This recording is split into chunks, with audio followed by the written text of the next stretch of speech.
this race was all that dirty air created by 34 cars. But right now, the position he's in, he actually has a small advantage because everybody else has opened the air up in front of him, and he... Oh, here we go. Trouble, contact, and a huge crash. Up in turn number 2. Oh, multiple cars involved.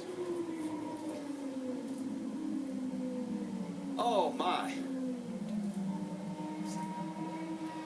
It looks like Dan Weldon may be involved in it. And Eddie, you and I spoke about this morning on the drive-in. Just this amount of cars, the speed, just the chance for what they call the big one. And what happens in conditions like that, even if you're 300 yards behind that, you cannot stop these cars. The only option you have is to try to avoid it, and it was impossible to avoid anything there. And you saw willpower. His car involved as well.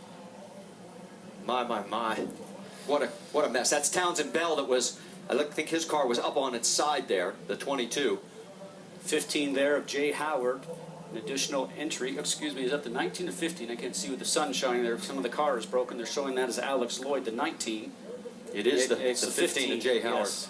One of the cars actually flew for about 200 yards in the air. Red flag is out here at Las Vegas Motor Speedway on lap number 12. And from high above, you can see the carnage.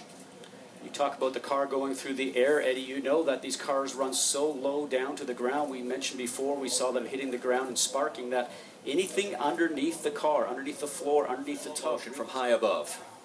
We talked about 3 or 4 wide. Watch Sebastian Zaveja, right? Yes. Little contact right there. Now he's trying to go from the low side to the high, from the high side down low to get going for the turn. Oh. And what ends up happening is that he got stuck back up there, turned around, tried to take another move going down, guys, and the backhand started to come around, and that started the chain reaction. He was uncomfortable being in the top lane, and he tried, like you said, there's the car. Look, there's 2 cars that are airborne. This puts That's big Weldon racing in perspective. This is the horrible accident that everybody has always hoped would never occur. And as we said, 15 cars we now know of involved out of the 34 that started this race.